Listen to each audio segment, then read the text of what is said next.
Whether you're a Jew, a Buddhist, a Christian, at the heart of every single belief system, everyone has a nugget of the truth. Mm-hmm. Everyone just has different paths to get there. And I think if people would see the more inclusive nature, we could learn so much more from each other. And I feel that tarot is kind of like that sterile piece that ties everything together, but it's like that hidden truth in plain sight, because it's the, the freakiness about it, that keeps people away from it. But I think if more people learned about what it's really about, aside from the sensationalized fortune teller, you're going to get married in 2 weeks type of stuff, they would see that it's a really valuable tool in your overall like healing, growth, and ascension.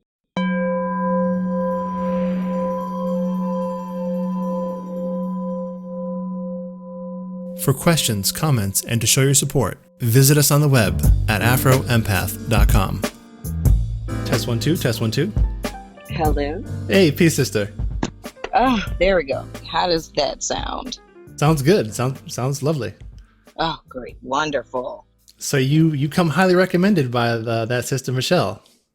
Oh, do I? Yeah, she's like, yeah, you gotta, she's singing your praises here. Oh, that's awesome. Yeah, and it's funny. You guys kind of sound similar. You guys both have that kind of that southern charm. We do. That's the thing we always laugh about whenever her and I are talking with another one of our friends.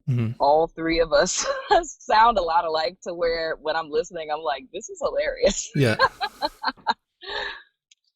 So, if you would, I want to know more about you as a person, and kind of like your spiritual journey before this kind of career in terms of doing tarot, I guess professionally started. A little bit of background I have on you is that for Michelle, is that you actually had a father who was a pastor, right? Yes, he still is. Gotcha. Old Reverend man. Yeah, and I know sometimes there can be conflicts between people of a traditional Christian mindset and people that are into the metaphysical and occult realms. So I want to kind of know more about that and how that played out, because I'm sure your story mirrors a lot of people's stories. So let's go into that, if you would. Well, my journey, I would say, actually started when I was 8. All of my gifts kicked in at 10. So it started with me with dreams, and it was me somehow knowing things, or having, relatives come to me before they passed away, like standing at the foot of my bed, like, goodbye. And I'm like, bye. And, my dad be like, oh, your uncle passed. And I'm like, no, he didn't. He was in my room last night. And my dad's like, what? Right. So I didn't understand what was happening, because I was raised Catholic, and my dad was Baptist. He switched to Catholicism in order to marry my mom, because that was the rule at the time. But ever since I was a kid, I was always very religious. And it's hard to explain, but it's the way that I put it in my, little kid mind was I was under the impression that I was like an angel that God maybe forgot, because I always felt apart from everyone else, but I could never find the verbiage for why that was. So of course I just took it as like a negative thing, right? So when my parents got divorced, that's when my dad went back to the church, and he ended up becoming a pastor. And for me, I was always into metaphysics and things of the sort, because I was always looking for answers. And that's why I ended up leaving the Catholic Church when I was like 12, after I got confirmed. And I ended up starting to visit a non-denominational church. And I remember they said like a personal relationship with Jesus. And I was like, a personal relationship? So I can just talk to Jesus? Okay, let's do that. Right? So that started my whole journey of like, Christianity. Was really, really into that. You fast forward all the way up into my adult years, and I wanted to be a minister, and I started studying to be a minister. Hold on, can we back up a little bit? I want to. Oh, sure. I want to. So you're for number one, for the way you said it, it's like, hey, I'm 10, I'm not feeling this. Let me go to this church. I'm 12. Like, yeah. What do you mean? Like, how did that happen? Like, did your dad take you, or you just go by yourself? You drive your like your little tricycle over there. Like what is this? I'm like, damn, this girl's independent for a minute here now. So right? How'd that happen? No, it happened with my mom actually, because we were devout Catholics, but when my mom got divorced, her friend, a really good friend of hers, was telling her about her church. And my mom was kind of in that journey post-divorce, like seeking, figuring yourself out. And it just made sense to her. So she wanted my brother and I to go in at first because, you know, I just got confirmed as a Catholic. So that's like, you know, a bar mitzvah for Catholic people, right? So I was like, my mom's going to hell. She's leaving the church. Like, you know, that's how I was at first. But then like everything they were talking about, it just resonated with me. And I was like, dude, I want that, because in the Catholic religion, to me at the time, it felt very ritualistic. And ever since I was a child, it's like my soul kept saying there's more to this. Now that sounds insane for like a little kid to think like that. Oh, it's okay. But I've always yearned for purpose and meaning, and like, what's this whole thing about? Like, there has to be more to this, because something inside of me was like saying there's more to this story. So I always like dug and dug and dug for more. And so what did this new church, did this new church help you to like help your gifts or hurt your gifts? It helped them. And why? Until I got indoctrinated. Okay. So explain that. Because it's like with Catholicism, I always say like, and then again, it's like, you know, I live in a Catholic city. So I think in New Orleans, period, we're just lax about everything, right?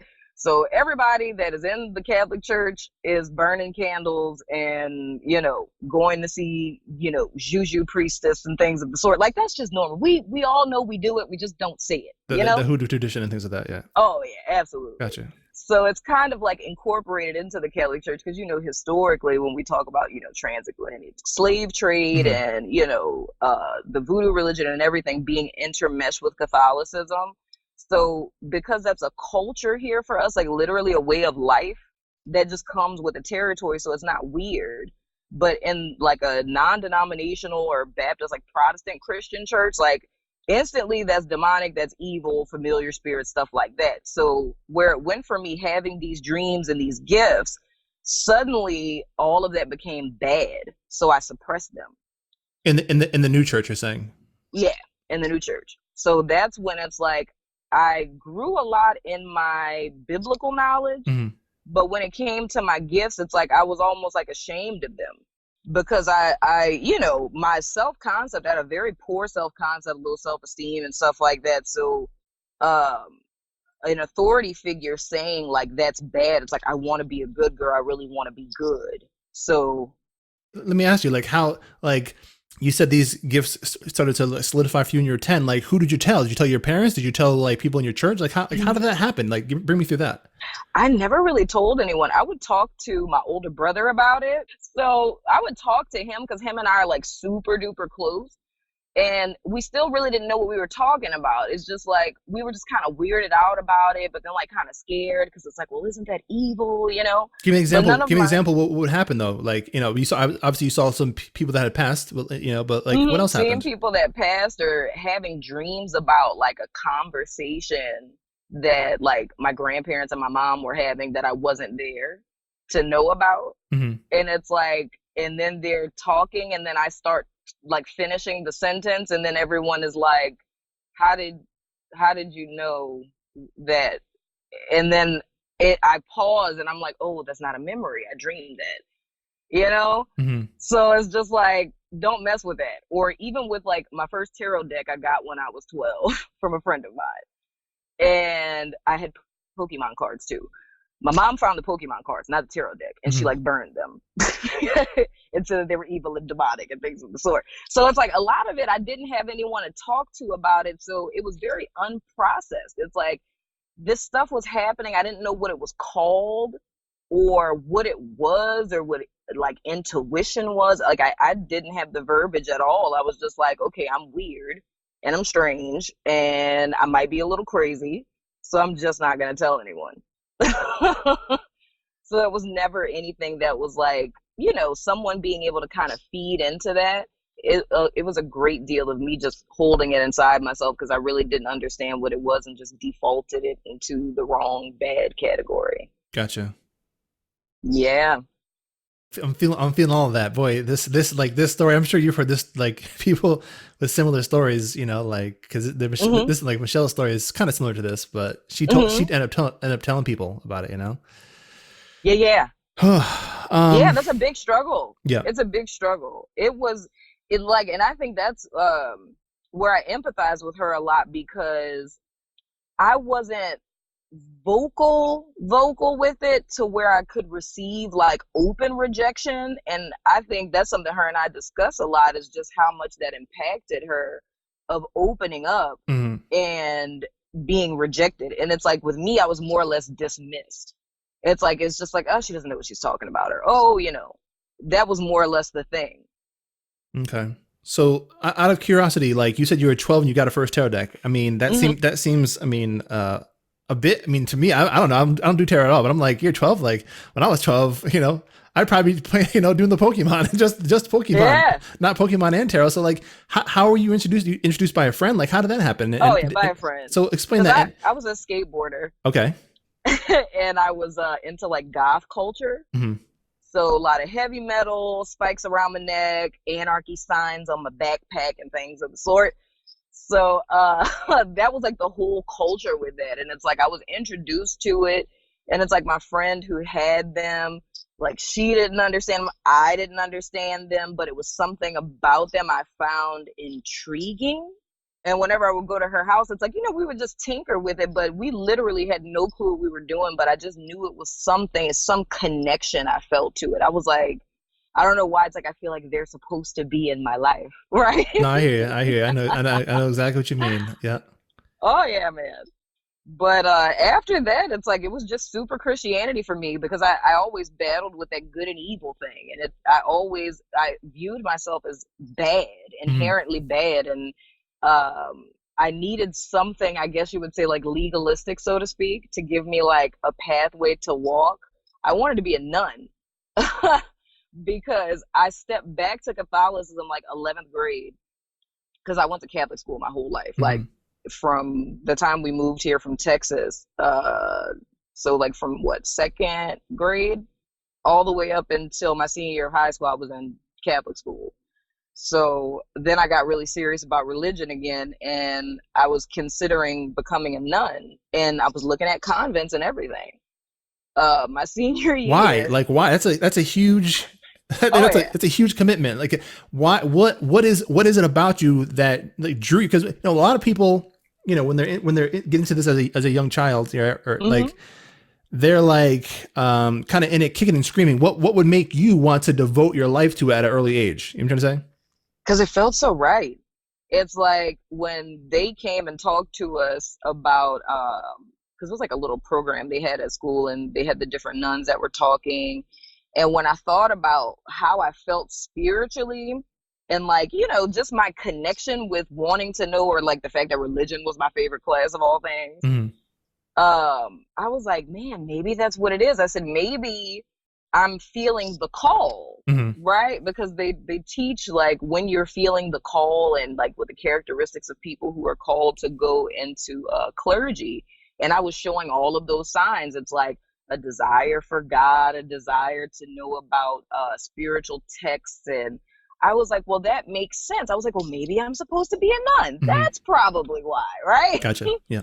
And the more I found out about it, I was like, I think this is it. This is the path I'm supposed to go. So it was just me. Like, I think my senior class had 83 girls that were graduating, because I went to an all-girls school. And it was only me and one other girl who felt that we were being called. And the reason why I didn't go into the convent is because, and that's something the church is still suffering with now, is that a lot of girls would go in after high school, and they would end up leaving probably within the first year or two. So they told me to go to college the first year. They're like, you know, go to college, experience college. If you still feel the call, then come back, right? And I was like, okay. So, you know, graduated, and I went to college, and I was like, oh, this is life? Okay, bump that. And after that, it's like, I just like completely went bananas. My mom was so confused. It's like, how did you go from being this person to this person? Because it's like, as soon as I got freedom, it's like I became a totally different person and just wanted to experience like life to the absolute fullest. So there was like no church, no spirituality, no prayer, just lots of alcohol and lots of drugs. And because it's the way that my life was, and I realized a lot of the stuff I was doing was because it was a lot of unprocessed pain that I had, and a lot of low self-esteem, and just trying to find meaning. And I more or less was like self-abusing. Mm-hmm. And when I was 19, I was going to commit suicide. And why so? I literally made a deal with God. I was like, either you tell me my purpose or I'm going to kill myself tomorrow, literally. And I was so serious because I've always talked to God like that. And you could say serendipity. My mom went to talk to a pastor because she was really concerned about me because my depression was so bad at that time. And she went to talk to a pastor and was telling him like about me. And he gave my mom a vial of like holy water. And he told her to go home, to give me the holy water, to have me drink it, put it on a scripture in the book of Matthew, close my Bible, put it under my pillow, and I would have a dream that night, right? Now, ironically, it was like, you're going to tell me my purpose or I'm going to kill myself, right? Mm-hmm. So my mom comes home, she gives me the stuff, tells me what to do. And I was like, all right, buddy. I was like, this is your last chance. Better have a dream tonight, I'm just saying, right? Mm-hmm. So I drink the water, put it on the scripture, put it under my pillow. And literally as soon as I put my head down on the pillow, it's like instantaneously I fall asleep. Never knew what that dream meant, but it was enough to keep me pushing, right? And that's like what led me up into having my son. And that was like the nail in the coffin, where I was just like, I have a human that I'm responsible for taking care of. And I was like, I can't be that much of a screw up if I created something that's perfect. So I was like, no matter what it takes, I was like, I need to do something to get out of this funk. And that was like that last kick in the butt that I needed to start like developing myself. So that's when I started doing self-exploration and taking psychology quizzes and, you know, like researching things to try to figure myself out and why, you know, I did the things I did, or what my gifts were, what were they about, what were the meanings for these things. And that ultimately, you know, turned into a career and led me to where I am now. That's a good story. Oh yeah, man. That's a good story. It's real. I enjoyed that. Real. I enjoyed that thoroughly. Oh man. So I'm not sure where to go from there, but so let me ask you this. How did you get back into tarot then? You know what I'm trying to say? Like from there. I broke up with God. What? Yeah, I broke up with God. It's a funny story. Like all of this, I, you know, went to college, finishing, because, you know, I flunked out of college first go around. But when I went back as a non-traditional student, I finished my degree in 3 years, graduated at the top of my class. This is after the dream. Yeah. Okay, gotcha. Way after the dream. Gotcha. This is when I was like late 20s. Gotcha. I finished undergrad and I was gonna go straight into Bible college. And my dad was like, you know, I understand you really want to be a minister, but he's like, I really don't want you to go to Bible college. He's like, I really think that you should, you know, go get your master's. You can always do that later. Now, coming from my dad, that's strange, right? Mm-hmm. So, and then in between that time, it's like I ended up getting married and I was in an extremely abusive marriage. And that to me was like the igniting factor, was the fact of being with someone who's mentally abusive. It's like they tear you down so much and try to deny your reality that if you have no sense of self, there's nothing to fight back. And the only thing that I had that helped me fight back in that situation is that same little voice that always talked to me that kept saying, Princess, something's not right here. That's not right. This isn't right. And when I started listening to it, it's the more that it started showing me what was happening.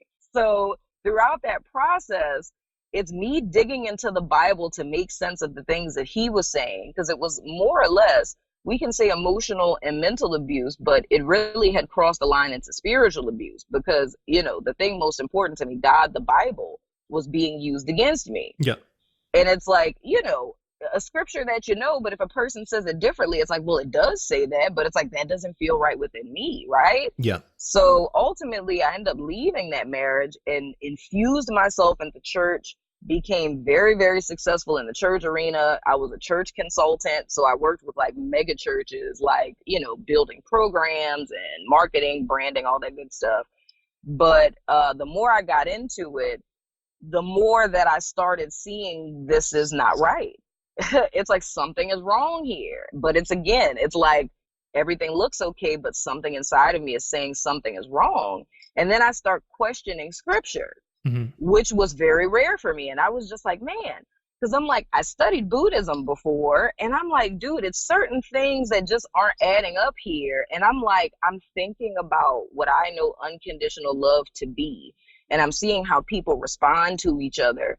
And I'm like, this isn't in alignment. And it's like, how is this possible? So it's almost as if something that you blindly just follow, for the first time, I was able to step outside of it and to look at it as a whole, and saw that there were so many pieces that didn't mix, but I just went along with it. You're saying the whole church culture, you mean? Oh yeah. Gotcha. Christianity in general, the Bible and everything. It's like, because a lot of things just contradict themselves. And being someone who was studying like the Hebrew, Aramaic, you know, Greek translations of things, owned 8 different, you know, translations of the Bible. Like, I literally studied the Bible from like a doctrine perspective, a metaphysical perspective, all of that. And to see that there were things that weren't adding up, it's like, this doesn't make sense. And then even the same thing with my gifts, even with tarot cards, that's where it came back. Like, tarot cards came back while I was in church. And I was like, well, why is it that this works and it's not supposed to? Because I was like, we could say that it's a familiar spirit, quote unquote. What does that mean, the familiar spirit? I don't even know what that means. I'm not from a background of Christianity, but I do study it esoterically. Yeah. A familiar spirit would be a demonic spirit, because all spirits outside of the body know everything. So this would be a lower vibrational spirit that would come to people who have psychic gifts, do tarot, mediums, or what have you. And it's like spirits of demons or spirits of people who died that weren't in Christ, that are telling you information that they know just from not being in a body. So it's not actually the Holy Spirit or Jesus or God talking to you. It's a familiar spirit. People trying to mislead you from your path to God in Christ. Yeah, gotcha. Yeah.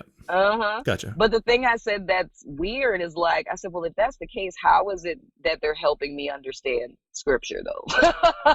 And that's kind of where the tarot cards and things like that. Yeah. Yeah. Gotcha, so that's the thing we were torn on. So that kind of just built up, and I started realizing that I was denying myself, I was denying my gifts, and I said, I feel so drawn to this, even when I started looking at the metaphysical interpretations of scripture. And I started seeing, I was like, dude, that's why the Bible doesn't make sense, because I don't think we're supposed to be taking it literally. Yeah.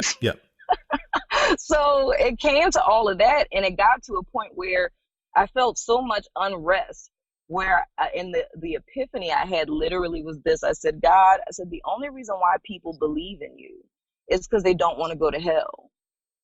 And I said, if you only want true believers to go to heaven, I was like, if they were to find out they wouldn't go to hell if they didn't believe in you, I said, all churches everywhere would be empty. Because I said, no one would do this.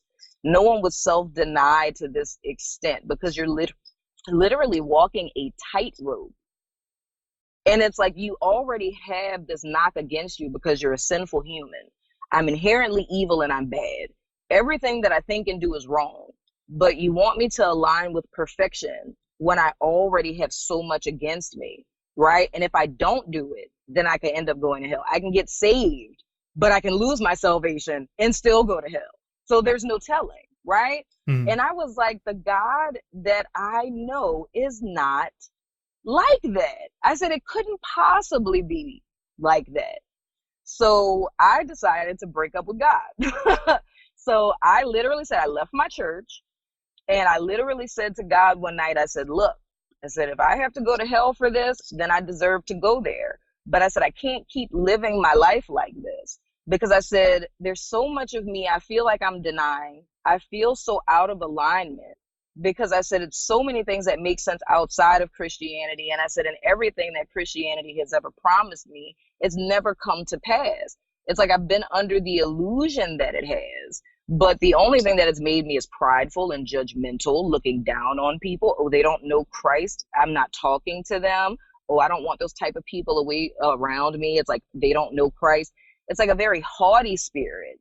And I started to see, which I ultimately wrote a book about, called The Christ Identity Crisis. And it's about how a lot of people with low self-esteem will go into the Christian church and hide behind the personification of Christ and end up acting almost in a narcissistic way by demeaning other people or shutting people down by using Christ as like the big brother that's like, hey, you know, Jesus said it, not me. Yep. You're a sinner, you're going to hell. I didn't say that. Jesus did. You know what I'm saying? Yep. So all of that was just negativity. So I felt like I had to break up with God in order to find my truth. But that was literally the most important part of my journey and what led me to where I am now, because it was almost a roundabout. It's like I left to find myself. But it's like I broke up with God just to find, and I use the term God, but all spirit, whatever you want to call it. But it's like I broke up with who I thought God was, is what I know now looking back. Because it's what I lived my life under the authority of.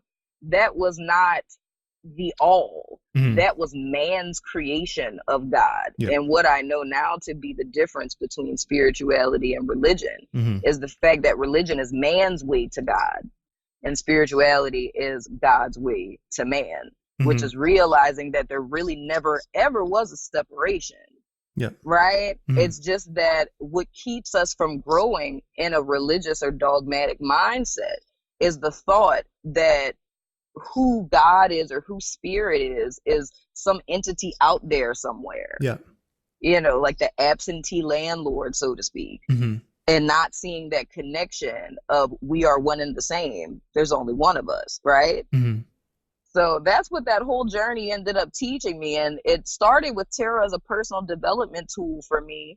And because I didn't learn it from, you know, like the occult perspective, it's kind of like I picked them up and I just knew what it was. It's like I looked at a card and I'm like, that's what that is. Never looked at the book.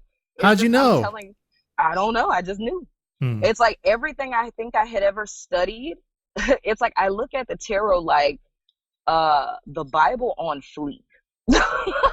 It's like every religion, every universal law, from numerology to astrology, all of that is within every single card within all 78, on top of speaking about it in like a 12 ray sense, like, you know, spiritual or personal ascension and consciousness, Maslow's hierarchy needs, however you want to, you know, frame it. But it's like that whole personal development journey and self-mastery is in essence what the whole system of tarot is. It's not so much about fortune telling. You can use it for that. But it's like my perception on what it is and how I came into it was so much different than just simply fortune telling. It's like I saw the answers to a lot of things I spent my life seeking in those cards. And almost every story that I encountered from different cultures or different religious backgrounds, I would see elements of those. And it really goes back to, of course, psychology. We think about Carl Jung, and archetypes. It's those things that are seared into our consciousness that we just know regardless of what language we speak. It's that connecting essence of how we can see, you know, a stop sign and know it just means stop. Even if a kid doesn't know how to read, it's like that means stop. Because it's just one of those things that's seared into our subconscious, you know, or why we naturally have an aversion to snakes or spiders. It's just those natural instinctual things. And those are the things I feel like, despite what language it's spoken in, it's like they transcend time, because it's that connecting factor in all of us that recognize the symbolism. So with me using it as a personal development tool, it became like a mirror to me. So it's more or less what I see in these cards is what it is my conscious mind or my ego won't allow me to admit to myself. So me learning it that way, like more or less from an intuitive, historical type of perspective, is what kind of helped me where I read differently, because when I learned those traditional meanings, it just added to how, you know, I already was reading them from more of an intuitive, I guess, you know, organic intellectual standpoint, and incorporating those traditional meanings. It just changes the way that I read. And I never thought that was a big deal, because I just assumed everybody read tarot that way. And my friends, you know, would always come to me for readings. I always did readings for people in my real life, but I never really, you know, considered doing anything with it. And my friends were like, dude, you need to start a channel. And I'm like, for what? I was like, ain't nobody gonna watch that stuff. Mm-hmm. And I started on Instagram because I was in the spiritual closet and no one really knew what I was doing since leaving the church. I started on Instagram to kind of get my feet wet. And I got a whole bunch of people from my church and stuff that unfollowed me and whatnot. Mm-hmm. And that ultimately gave me the confidence to just step out and do the YouTube channel. And like from the moment that I started it, it just grew, which still perplexes me to this day. I think it's just like, whoa, this is really doing its own thing. Like, it's okay. That's what's up, you know? And then it's like the fact of what I'm there for. It's like, it's a connecting medium, because I know there's people in the world that are suffering and struggling the same way that I did mm-hmm. for so many years. And you'll be up at 3 a.m., you know, searching just for anything that speaks to you. And I always go into every reading that I do feeling as if it's an honor just to be able to say something that may speak to someone's soul. Mm-hmm. It's like I never want to sensationalize any of those things. It's not even about being entertaining. I think that's a perk to be entertaining, but my main thing is, it's like I want to speak to a person who's hopeless, who is creeped out by the fact that they came across this video at 3 a.m. and this person is somehow saying verbatim what it is that I've gone through, and this is actually giving me hope. That's like my goal with every single video that I do. That's beautiful. Thank you. So let me ask you this, like, can anybody do tarot? Or like, cause I know, see, you have gifts, you know what I'm saying? So like you, mm-hmm. I'm assuming like, you know, this channel is called Afro Empath Ascension. So like when we say empath, I'm pretty sure that's like, clairsentience, I'm pretty sure. Mm-hmm, mm-hmm. And then, but there's also other clairs. So like clairaudient, that's when you hear, I'm not sure what you hear voices in your head, or spirit talks to you, right? That's so funny. I laugh about clairaudience because mm-hmm. I'm like, you know, with me being a therapist, mm-hmm. it's like, okay, you got to talk about this clairaudience thing now. With clairaudience, it's not necessarily in your head. The best way that I could describe it is it's a declarative sentence that rises up somewhere around your sacral and solar plexus that just comes up. But if ever you hear a voice that's audible, like someone outside of you yelling at you, I'm like, that's, you know, hallucinations, auditory hallucinations. Okay, so you say that as a disclaimer. Oh, okay. I'm happy to hear that. Now, so I don't have that clair. You know what I'm trying to say? So I never really understood what that was, how that worked. You know what I'm trying to say? So you're saying it actually comes up as a gut feeling that wants to express itself through you. And it's like a whisper inside of you. Gotcha. But it's never a question. It's always going to be like, you know, it won't be, should I go to the store? It'll be, go to the store. And the voice sounds very sure, like, don't trust them. Stop talking now. That's how that voice sounds from within. Gotcha. But it's like a faint whisper. Is it your voice, or is it like a distinctly not your voice? You know what I'm trying to say? It varies. Sometimes, because I know, like, when spirit speaks to me, like when I'm doing readings, totally different than my voice.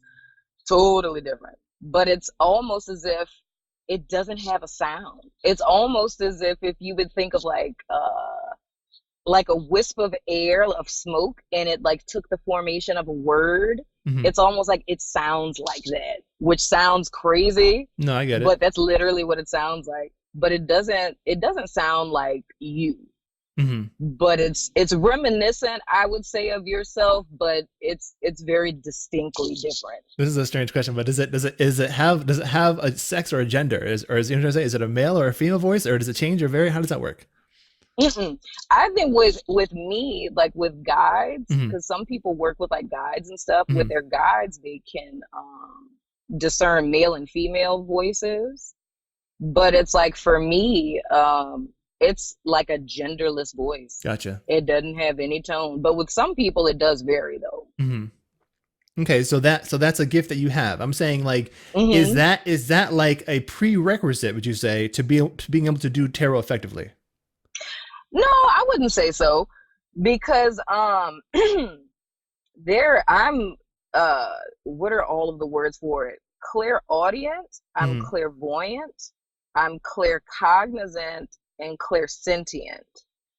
But I don't think that one or all of them per se are a prerequisite, because each one of us, because I think my clairvoyance is what completely shatters everything else. It's like I see signs, symbols, and dream more than anything else. And when I'm not seeing it visually, because sometimes spirit will show me symbols and I'm like, I don't even understand what you're showing me right now. That's when my clairaudience will kick in. And it's like, that's that. And I'm like, oh, all right. But I don't think it's a prerequisite. I think having at least one of the clairs would be helpful. But in the bigger scheme of things, I honestly think someone could memorize all 78 cards and their meanings in different situations and still read tarot. I don't even think you really would need to be spiritually gifted to do it, to be quite honest, even though I really don't believe that there's anyone who's not in one way or the other. But I don't necessarily think it's a prerequisite to be an intuitive tarot reader now.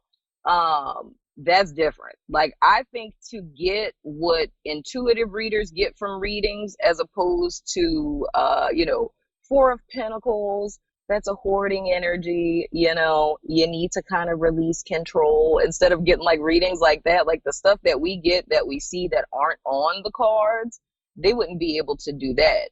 But they could give a general reading just from knowing the meanings of the cards as possible. Gotcha. So like in I guess in my show, my podcast, I speak a lot about alchemy and the 7 hermetic principles and things like that. Like, how could you relate like, tarot? Does it relate to any kind of systems, like maybe like, the Kabbalah or the hermetic principles, or like how could you make it like understandable for me? 'Cause I'm a complete novice in it. Oh, absolutely. Actually, the alchemy card in the tarot is the temperance card.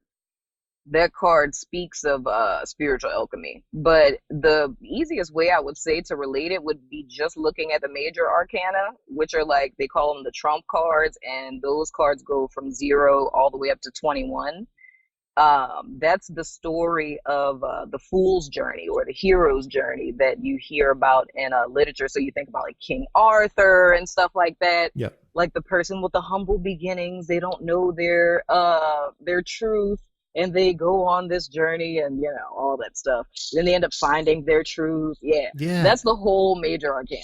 Okay. And so that the whole King Arthur story, just for people that don't know it, basically, as far as I knew, it's kind of like the story of the alchemist, in terms of like they said the philosopher's stone is really the pineal gland, Yeah, absolutely. That's exactly what it is. So it's the whole ascent and into higher consciousness, or what I call the golden aura. The higher level of golden consciousness, so to speak, the full-on unconditional love, high vibrational living, so to speak, and realizing that it, like the story of the alchemist, it's like we spend our lives trying to fill the hole with a W in our soul. And ultimately, one day we awakened to realize that we were trying to fix something that was never broken. And we were looking everywhere but inside of ourselves, because the guru we have always sought looks out of our own eyes. So in essence, that's what the whole journey of the major arcana is all about, is the fool coming to that realization that I am everything already. But I had to, with each major arcana they go into, they descend down into the 4 different elements, which is representative of, your thought areas with the swords, with 3D life, which is the pentacles, the cups are your emotional world, and then with the wands, that's like your spiritual world or your drive. So they're mastering each suit. And once they get to like mastery level of like, say, you know, my passion, my drive, my self-directed energy, or my life force energy, once I master that, then I can go over to the cups. But of course, we know life is not that linear. Mm-hmm. So you're typically bouncing between like your willpower to your emotions. And then now I'm learning a lesson on how to use the power of my mind. And then I'm dropping back down into how the universal laws manifest themselves in 3D. So it's kind of bouncing in between them and mastering different elements on the way. And as you master one level, you're able to move up the major arcana. But the whole purpose of it, in essence, is the temperance card, which is alchemy, which is that balance between the two extremes, and or the middle road, if you will.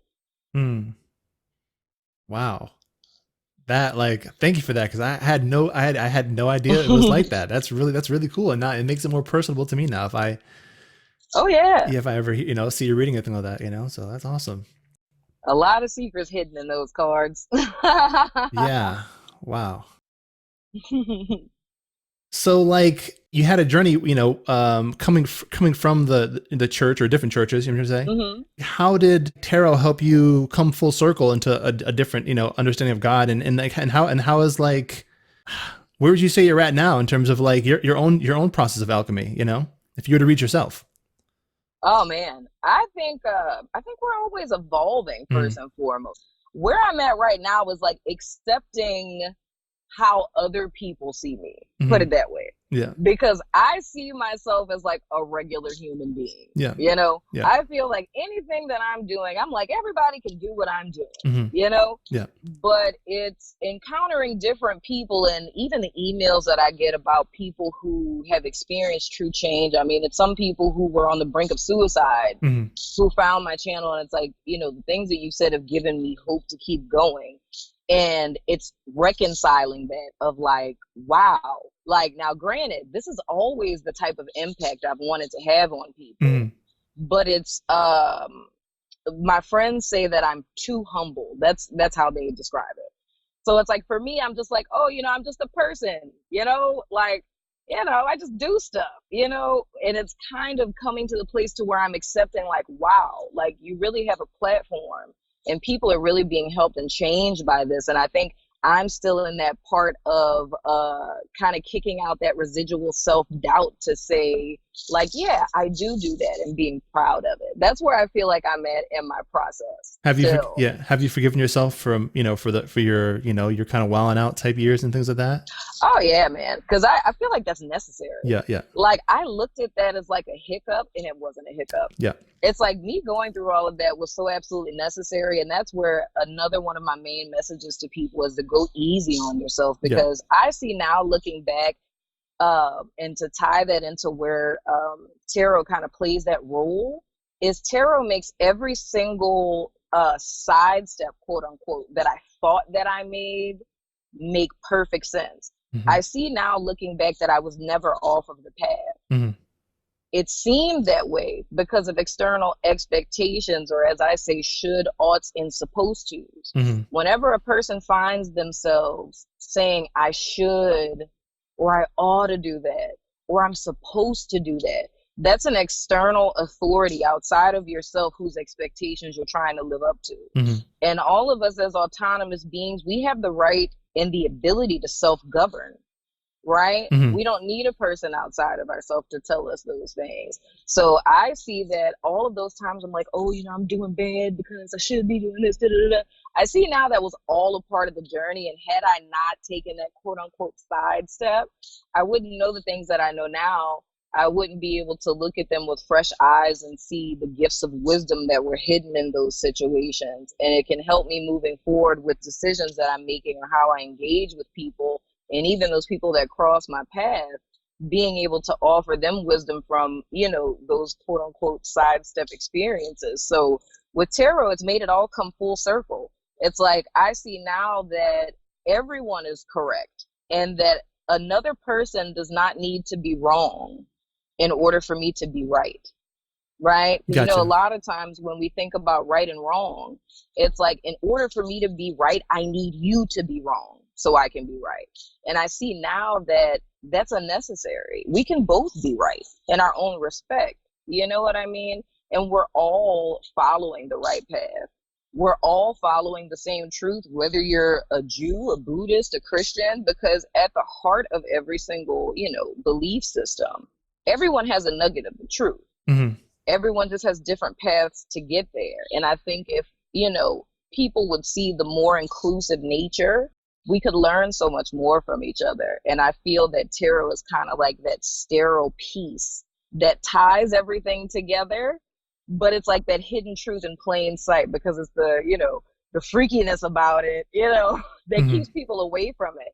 But I think if more people learned about what it's really about, aside from the sensationalized fortune teller, you're going to get married in 2 weeks type of stuff, they would see that it's a really valuable tool in your overall healing, growth, and ascension. Gotcha. But also, I'm assuming if you look at it that way in terms of what you just said, taking responsibility for where you're at. I'm trying to say in that, because alchemy is about doing inner work, on the self, and I think sometimes people they're constantly seeking outside themselves, and they can use tarot readers almost like a religion in itself. Does that make any sense? You know what I'm trying to say? Oh, absolutely. I agree with you 110%.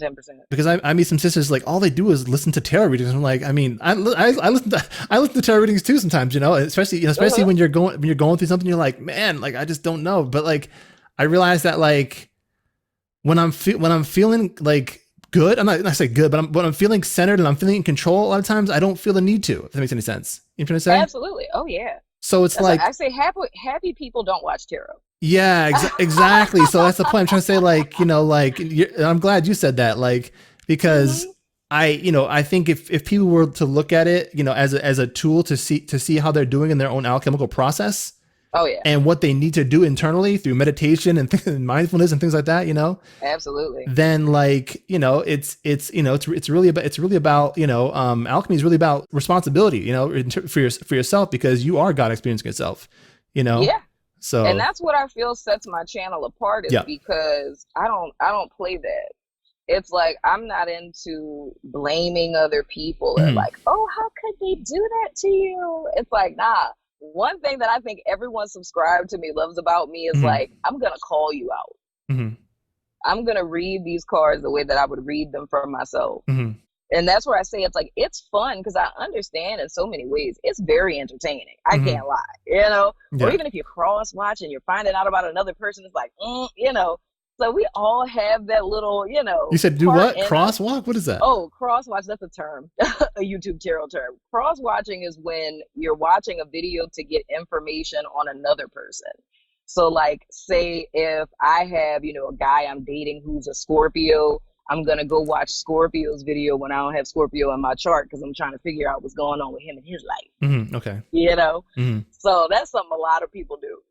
But the whole thing that I say that's most important is, even though we're having fun, even though we can laugh and joke, it's always bringing it back to the self, bringing your power back to you, and seeing what you can do to better your life. Gotcha. That sounds like a good place to kind of close up. But boy, oh man, I could talk to you for hours and ask you so many things. Let me ask you this: where can people find you?